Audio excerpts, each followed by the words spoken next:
কেউ যদি আমাকে জিজ্ঞেস করে, আচ্ছা আপু, তোমার জীবনের সবচেয়ে কষ্টের সাল বা কষ্টের দিন বা সময় কোনটা ছিল, আমি চোখ বন্ধ করে বলবো 2024।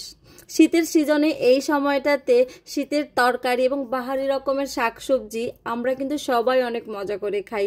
সবার ঘরেই বলতে পারেন এখন জাতীয় তরকারি ফুলকপি। আসসালামু আলাইকুম, সবাই কেমন আছেন? আশা করছি সবাই ভালো আছেন। ছোট একটা ডেইলি লাইফ ব্লগ নিয়ে আবারও চলে আসলাম। আজকে বছরের শেষ দিন, আসলে এটা নিয়ে মাতামাতি করার কিছু নেই। আল্লাহ তাআলা যেন 2025 সালটা আমাদের সবাইকে ভালো রাখে, আমাদের সকল আপনজনদেরকে সুস্থ রাখে, আমাদের বাবা মা সবাইকে, এবং যাদের বাবা মা পৃথিবীতে নাই তাদের জন্য অনেক দোয়া রইল।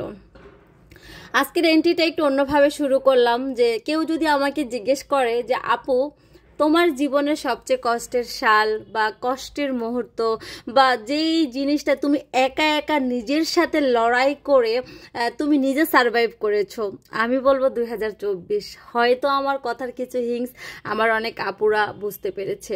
কিছুদিন আগেও কিন্তু আমার এই পেজটা আমার কাছে ছিল না। কষ্টে করা একটা পেজ যখন আসলে তার কাছে থাকে না, তখন যে সেই মানুষটার মানসিক অবস্থা এবং তার যে কি একটা সময় যায় একমাত্র সেই বলতে পারে। তবে আলহামদুলিল্লাহ এই খারাপ সময়টাতে আমার হাজব্যান্ড আমার পাশে ছিল। কল্পনাও করতে পারি নাই এই মানুষটা যে আমাকে এভাবে আগলে রাখবে। হয়তো সে বুঝতে পেরেছে সে যদি আমাকে আগলে না রাখে তার বউর একটা কিছু হয়ে যাবে, হয়তো সেই কারণে। আর সেও দেখেছে আমার এই পেজটার জন্য আমার কতটা পরিশ্রম ছিল, শ্রম ছিল। আমি কখনো আমার সংসার পেজ গুলিয়েই ফেলাই নেই। সবসময় প্রত্যেকটা জিনিসের প্রায়োরিটি আমার কাছে আলাদাভাবে ছিল।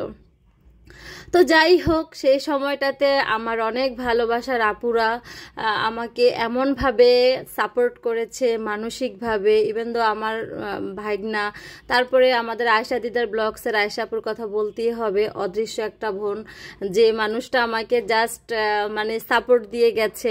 আরও অসংখ্য অসংখ্য আপুরা যারা ইনবক্সে আলাদাভাবে এবং যারা আমাকে নিয়ে ভিডিও বানিয়েছে। সিম্পাস ব্লগ আপুর কথা তো বলতেই হয়। আসলে এত এত এত এত আপুরা আমাকে এমনভাবে মানসিকভাবে সাপোর্ট করেছে, আতি আপু থেকে শুরু করে বড় বোনের মতো শাসন করেছে, বলেছে তুমি নতুন পেজ করো, আচ্ছা ঘুরে দাঁড়াও। হ্যাঁ, আমি ঘুরে দাঁড়িয়েছিলাম।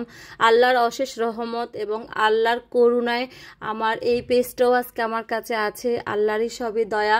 আবার হচ্ছে আমার নতুন একটা পেজও, সেটাতেও প্রথমে সবার এত এত ভালোবাসা ছিল। আলহামদুলিল্লাহ, দোয়া করবেন। আসলে এই পেজ বা আমাদের কন্টেন্ট ক্রিয়েটর বা আমরা যারাই আছি, সেটা আমরা একটা অবসর টাইমে আমাদের সময়টাকে আমরা পাস করি।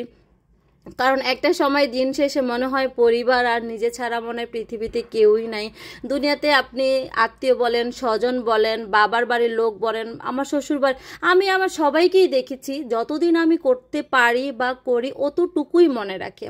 যতটুকু করি নাই বা আজকে করি নাই সেটা না একদম মনে রাখে না।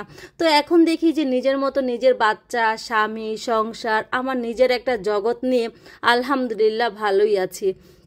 তো যাই হোক, এদিকে আপনাদের সাথে গল্প করতে করতে আমি কিন্তু ফুলকপি রান্না করতেছি, একদম রুই মাছ দিয়ে। তো ফুলকপিটা রান্না করতে চাই নাই, মাহিদির আব্বু বলে যে করো, তোমার রান্না তো মজাই হয়। কেন যেন আমার ভালো লাগে না, নতুন আলে দিয়ে ফুলকপির তরকারিটা সবারই খুব পছন্দ। আর এইদিকে হচ্ছে শাক এনেছিল, শাকটা রাতে আনাতে আমি আবার ফ্রিজে মানে রাখি নাই, বাইরেই ছিল, এই জন্য শাকটাও কেমন জানি হয়ে গেছিলো, কিন্তু মজা হয়েছিল আলহামদুলিল্লাহ। মজার দুইটা রান্না। কেমন লাগলো? আসসালামু আলাইকুম।